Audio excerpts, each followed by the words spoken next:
A mental image, a mental picture, is the representation in a person's mind of the physical world outside that person. It is an experience that, on most occasions, significantly resembles the experience of perceiving some object, event, or scene, but occurs when the relevant object, event, or scene is not actually present to the senses.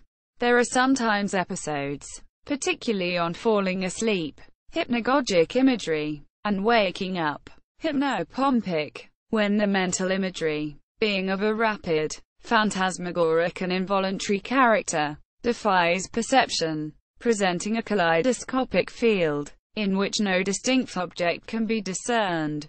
Mental imagery can sometimes produce the same effects as would be produced by the behavior or experience imagined. The nature of these experiences, what makes them possible, and their function, if any, have long been subjects of research and controversy in philosophy, psychology, cognitive science, and, more recently, neuroscience.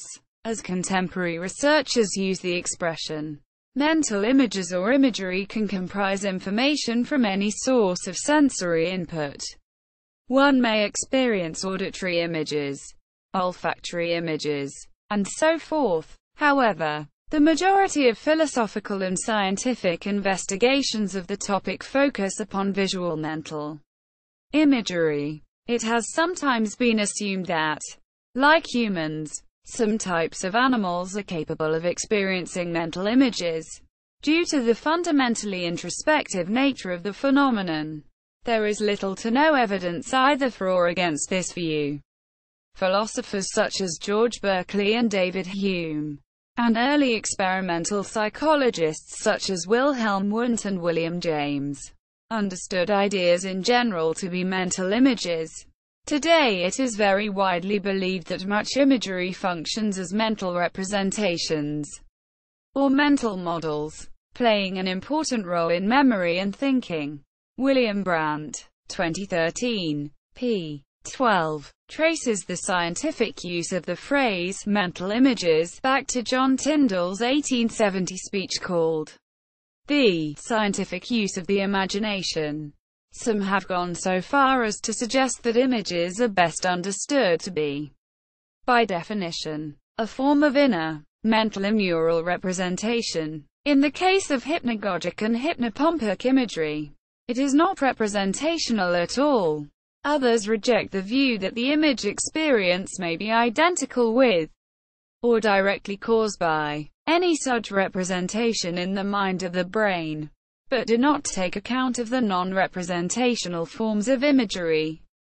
In 2010, IBM applied for a patent on a method to extract mental images of human faces from the human brain. It uses a feedback loop based on brain measurements of the fusiform face area in the brain that activates proportionate with degree of facial recognition. It was issued in 2015. Formation in the brain. Common examples of mental images include daydreaming and the mental visualization that occurs while reading a book. Another is of the pictures summoned by athletes during training or before a competition, outlining each step they will take to accomplish their goal. When a musician hears a song, he or she can sometimes see the song notes in their head, as well as hear them with all their tonal qualities. This is considered different from an after effect, such as an after image. Calling up an image in our minds can be a voluntary act, so it can be characterized as being under various degrees of conscious control. According to psychologist and cognitive scientist Steven Pinker, our experiences of the world are represented in our minds as mental images. These mental images can then be associated and compared with others, and can be used to synthesize completely new images. In this view, mental images allow us to form useful theories of how the world works by formulating likely sequences of mental images in our heads without having to directly experience that outcome. Whether other creatures have this capability is debatable. There are several theories as to how mental images are formed in the mind. These include the dual code theory, the propositional theory, and the functional equivalency hypothesis. The dual code theory, created by Alan Pivio in 1971, is the theory that we use two separate codes to represent information in our brains: image codes and verbal codes. Image codes are things like thinking of a picture of a dog when you are thinking of a dog, whereas a verbal code would be to think of the word dog. Another example is the difference between thinking of abstract words such as justice or love and thinking of concrete words like elephant or chair. When abstract words are thought of, it is easier to think of them in terms of verbal codes, finding words that define them or describe them. With concrete words, it is often easier to use image codes and bring up a picture of a human or chair in your mind, rather than words associated or descriptive of them. The propositional theory involves storing images in the form of a generic propositional code that stores the meaning of the concept, not the image itself. The propositional codes can either be descriptive of the image or symbolic. They are then transferred back into verbal and visual code to form the mental image. The functional equivalency hypothesis is that mental images are internal representations that work in the same way as the actual perception of physical objects. In other words, the picture of a dog brought to mind when the word dog is read is interpreted in the same way as if the person looking at an actual dog before them. Research has occurred to designate a specific neural correlate of imagery. However, studies show a multitude of results. Most studies published before 2001 suggest neural correlates of visual imagery occur in Brodmann Area 17. Auditory performance imagery have been observed in the premotor areas, precunes, and medial Brodmann Area 40. Auditory imagery in general occurs across participants in the temporal voice area, TVA, which allows top-down imaging manipulations, processing, and storage of audition functions. Olfactory imagery research shows activation in the anterior piriform cortex and the posterior piriform cortex. Experts in olfactory imagery have larger gray matter associated to olfactory areas. Tactile imagery is found to occur in the dorsolateral prefrontal area, inferior frontal gyrus, insula, precentral gyrus, and the medial frontal gyrus, with basal ganglia activation in the ventral posterior medial nucleus and putamen. Hemisphere activation corresponds to the location of the imagined tactile stimulus. Research in gustatory imagery reveals activation in the anterior insular cortex, frontal operculum, and prefrontal cortex.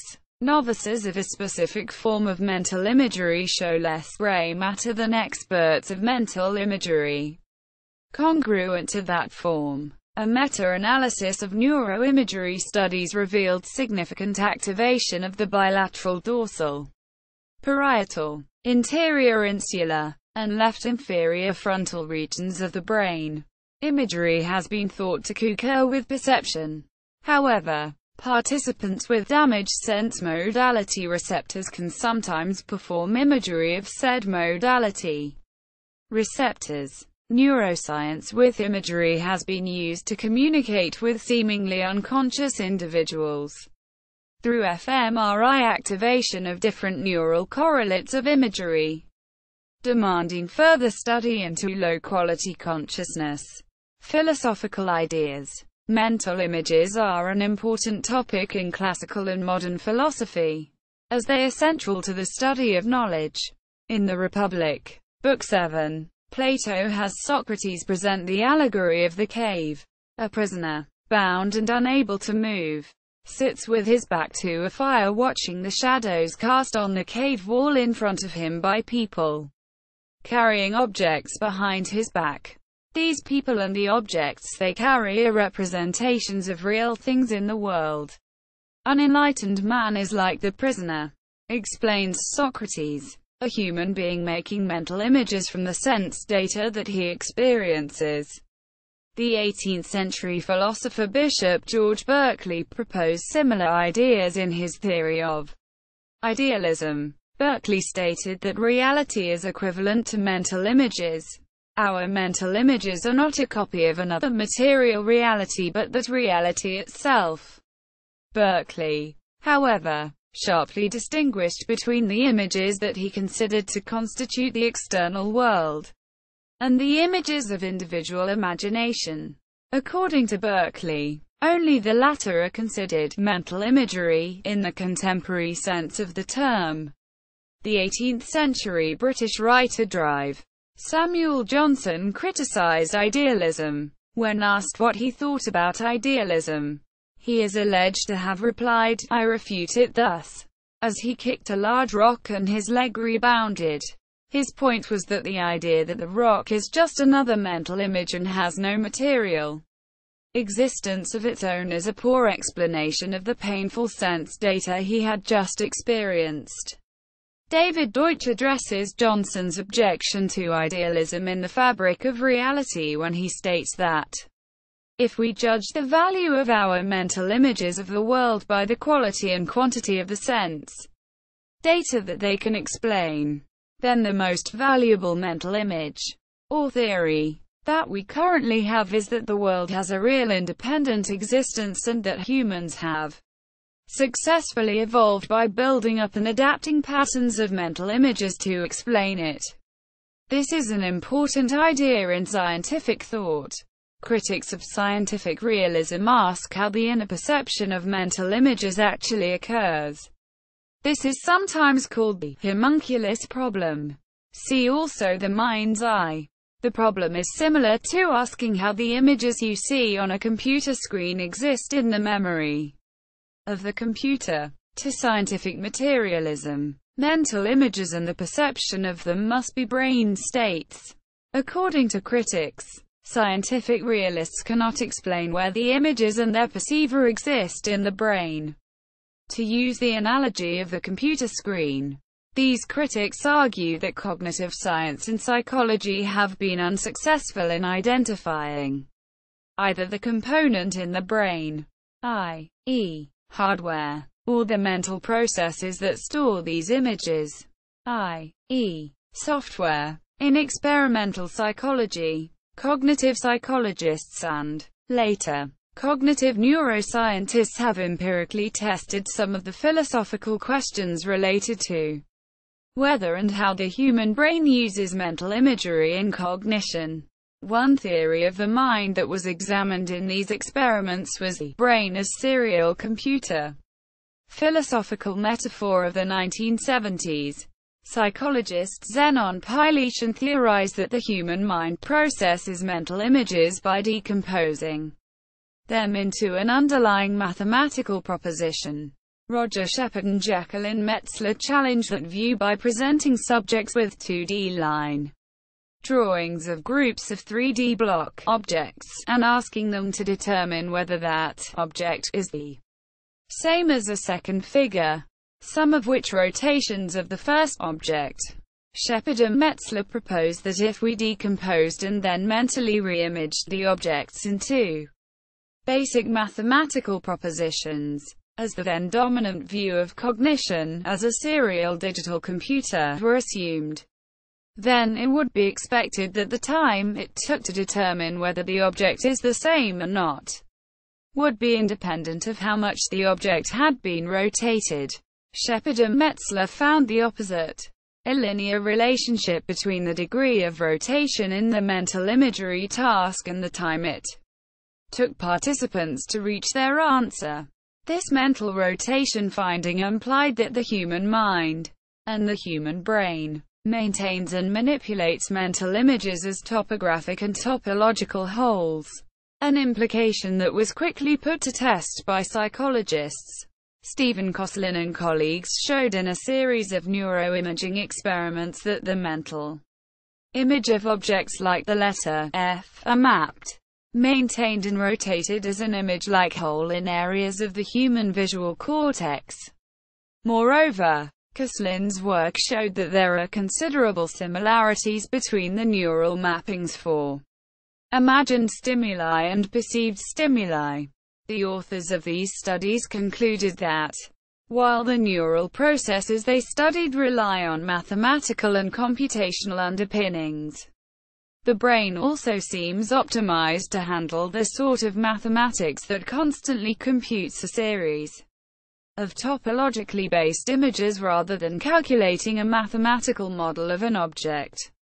Recent studies in neurology and neuropsychology on mental imagery have further questioned the mind as serial computer theory, arguing instead that human mental imagery manifests both visually and kinesthetically.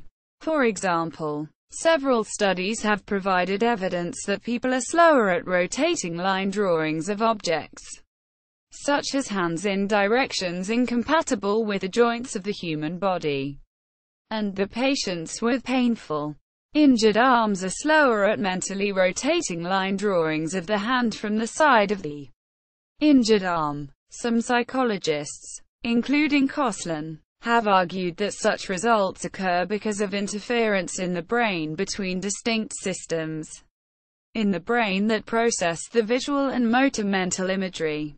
Subsequent neuroimaging studies showed that the interference between the motor and visual imagery system could be induced by having participants physically handle actual 3D blocks glued together to form objects similar to those depicted in the line drawings.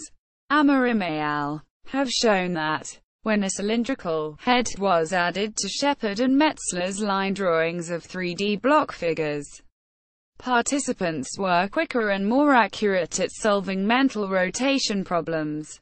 They argue that motoric embodiment is not just interference that inhibits visual mental imagery, but is capable of facilitating mental imagery.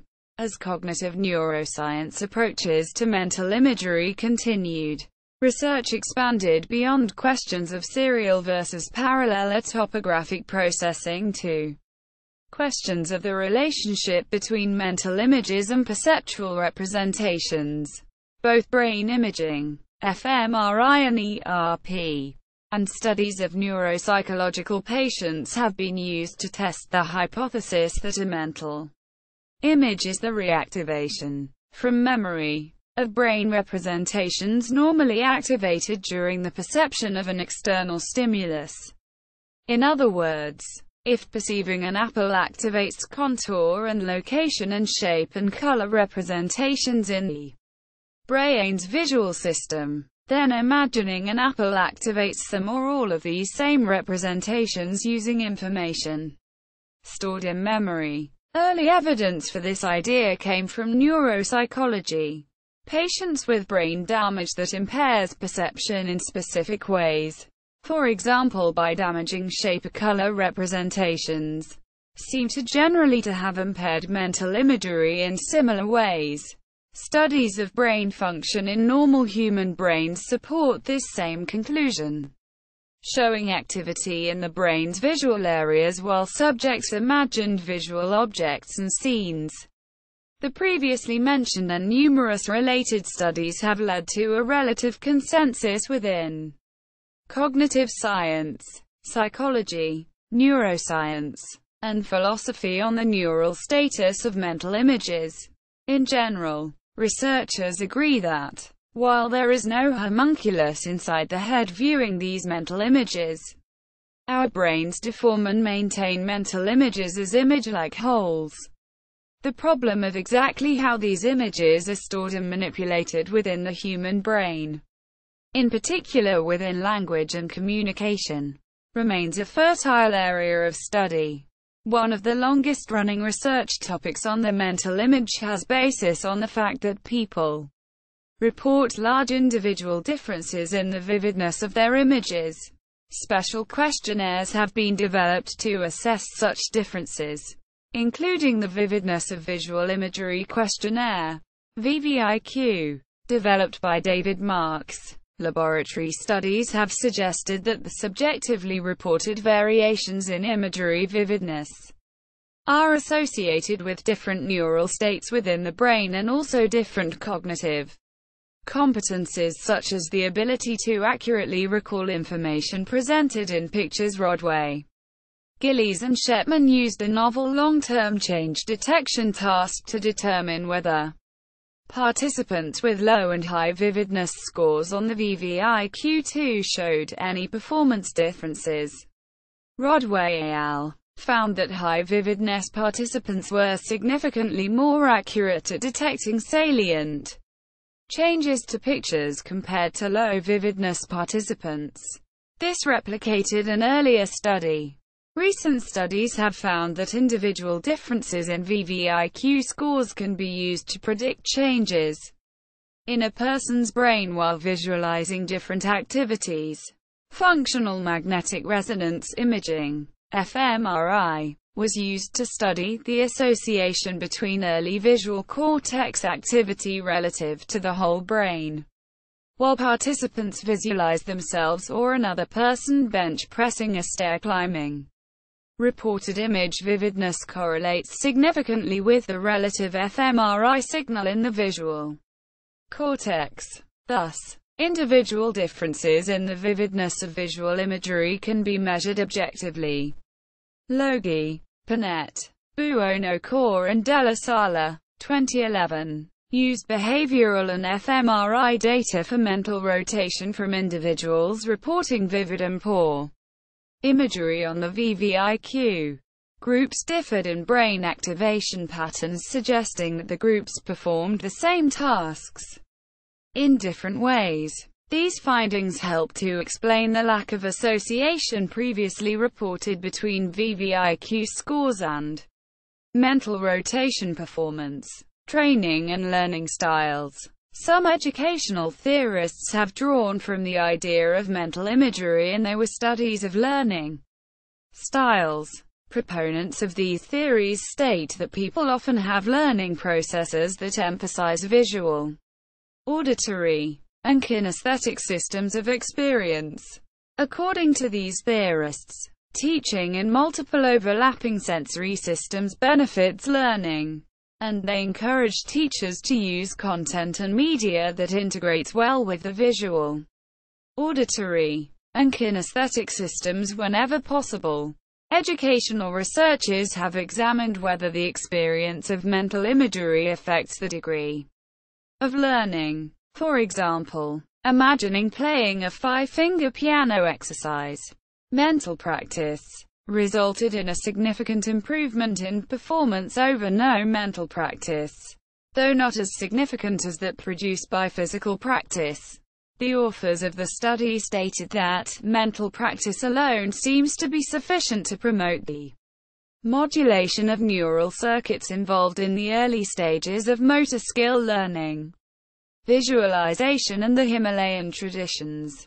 In general, Vajrayana Buddhism, Bon, and Tantra utilize sophisticated visualization or imaginal, in the language of Jean Houston of transpersonal psychology, processes in the thought-form construction of the Yidam Sadhana, Kai-Rim, and Dzog-Rim modes of meditation, and in the Yantra, Thanka, and Mandala traditions, where holding the fully realized form in the mind is a prerequisite prior to creating an authentic new artwork that will provide a sacred supportive foundation for deity.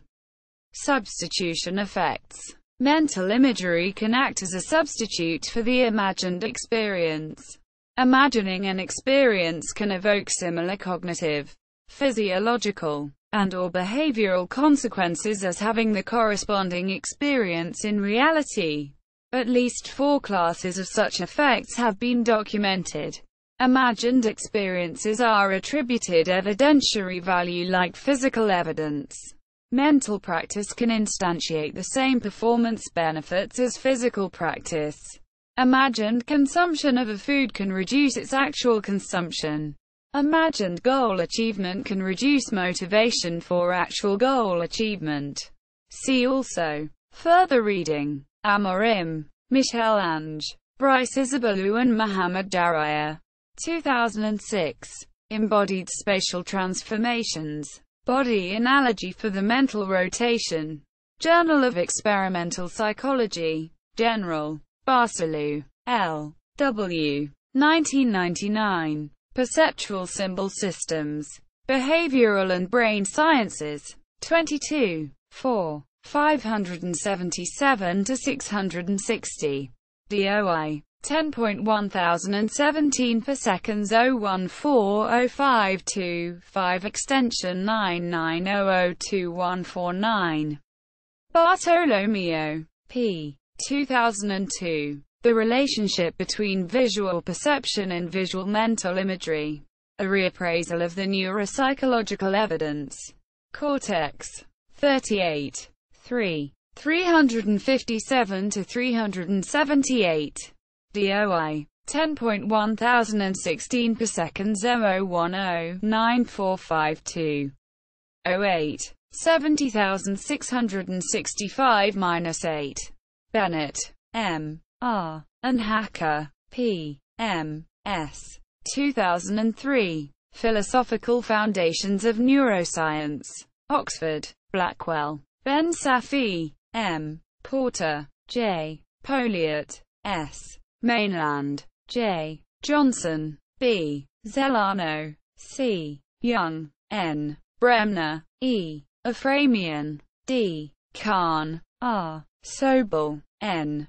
2003. Olfactomotor activity during imagery mimics that during perception. Nature Neuroscience. 6.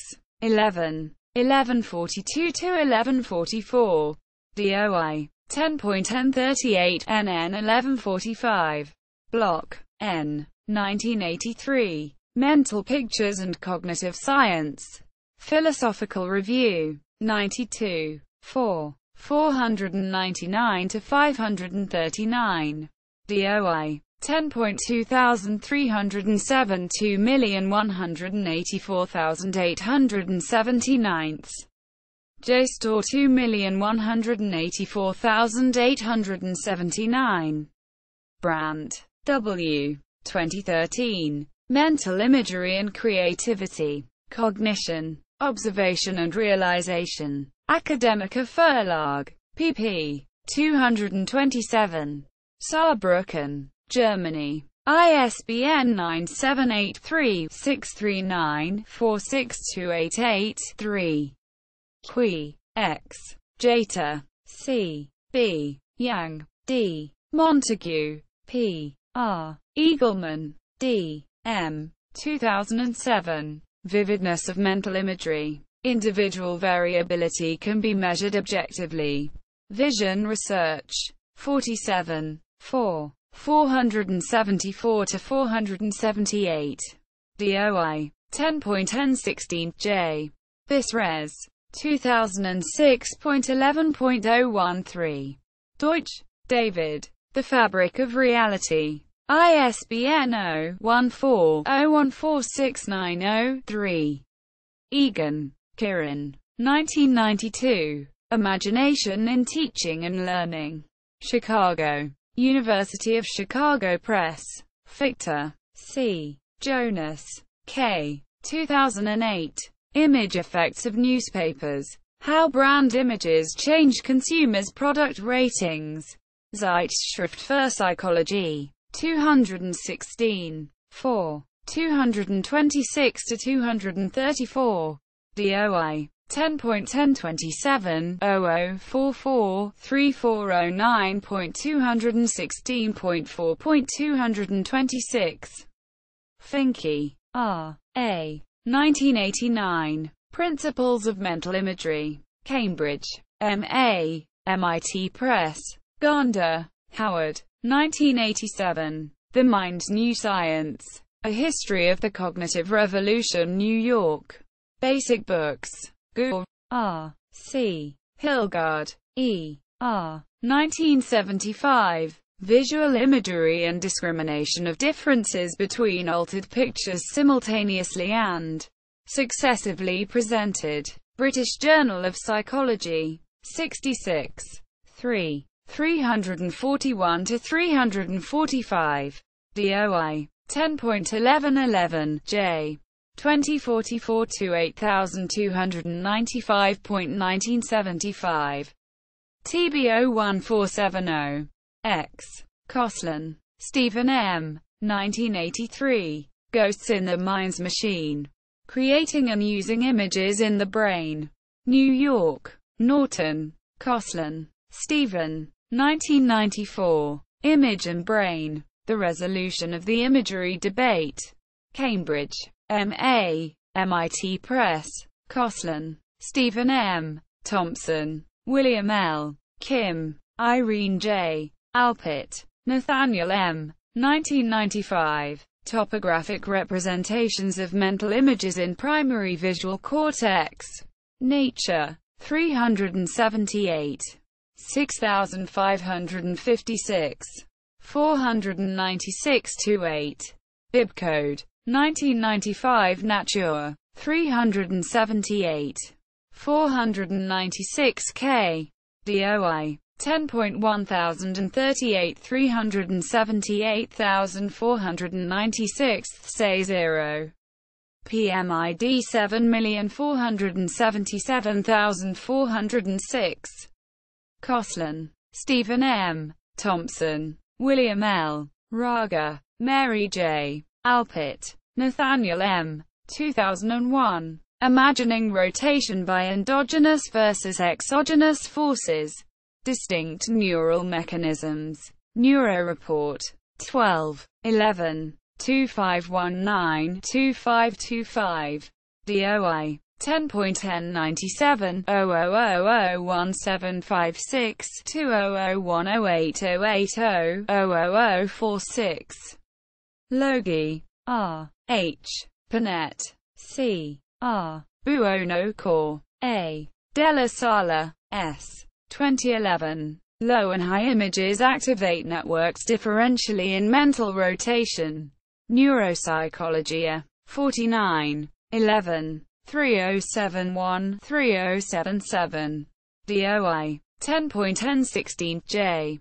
Neuropsychology. 2011.07.011. Marks. D. F. 1973. Visual Imagery Differences in the Recall of Pictures. British Journal of Psychology. 64. 17-24. DOI. 10.1111 J. 2044 to 8295.1973.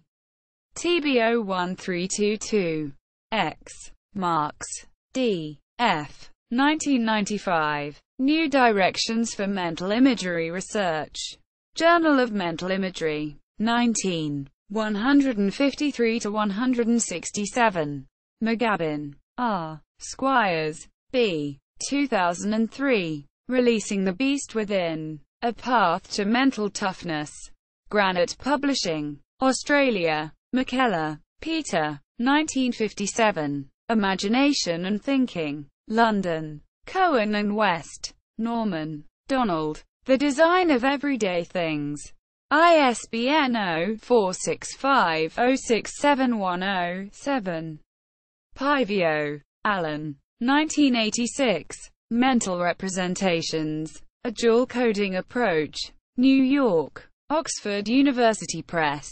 Parsons, Lawrence M. 1987. Imagine Spatial Transformations of One's Hands and Feet. Cognitive Psychology. 19. 2. 178-241. DOI. 10.1016-0010-0285. 87. 90011-9. PMID 3581757. Parsons, Lawrence M. 2003. Superior parietal cortices and Varieties of Mental Rotation. Trends in Cognitive Science. 7. 12. 515-551. DOI. 10.1016 J. Tix. 2003.10.002.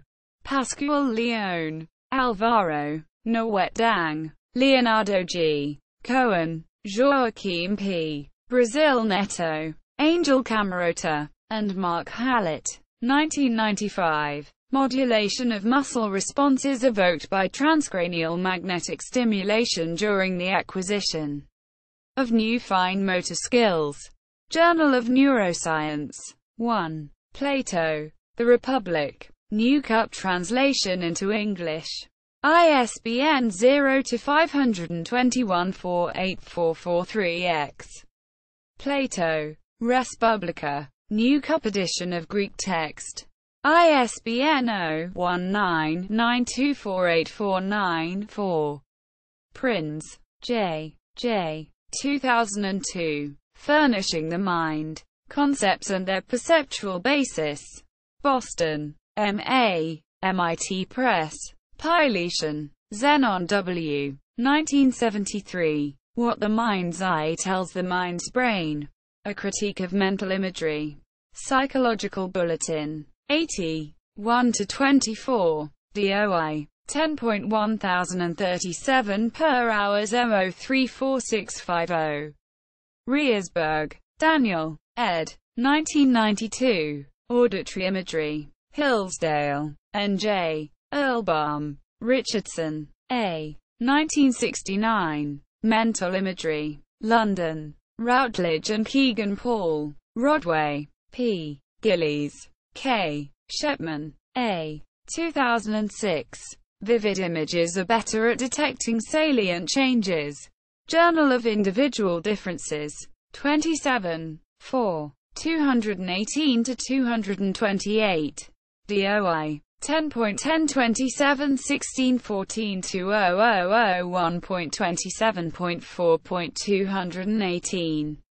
Rohrer, T. 2006. The Body in Space. Dimensions of Embodiment. The Body in Space.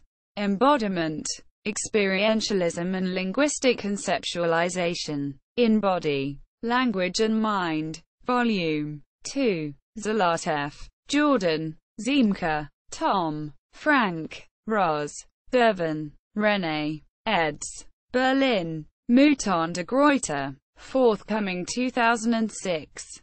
Ruhl, G. 1949. The Concept of Mind. London. Hutchinson, Sartre, J. P. 1940. The Psychology of Imagination. Translated from the French by B. Frechtman. New York. Philosophical Library. 1948. Schwabel, John. Friedman, Robert. Duda, Nancy. Coslet, H. Branch. 2001. Pain and the Body Schema. Evidence for Peripheral Effects on Mental Representations of Movement. Brain. 124. 10. 2098-2104.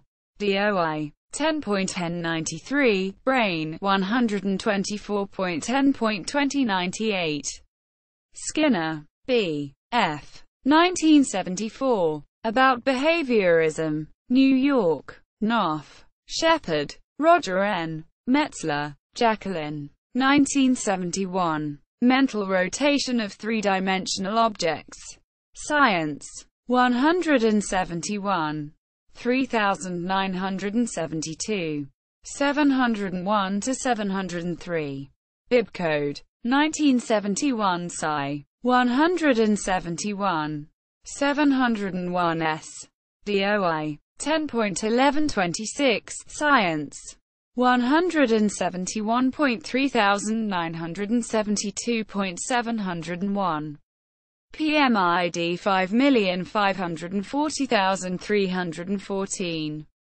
Thomas, Nigel J. T. 1999. A Theories of Imagery, Theories of Imagination. An Active Perception Approach to Conscious Mental Content. Cognitive Science. 23. 2. 207-245. DOI. 10.1207 per seconds 15,516,709 Cog 2302_3. Thomas, N. J. T. 2003. Mental Imagery. Philosophical Issues About. In L. Nadal, ed. Encyclopedia of Cognitive Science. Volume 2. pp. 1147–1153. London. Nature Publishing. Macmillan. Trail. R. 2015. Concurrent roles for the eye. Concurrent roles for the eye. Passive camera plus active decoder. Hence separate mechanisms. Melbourne. Ondwell Publications. Mental Imagery in the Stanford Encyclopedia of Philosophy.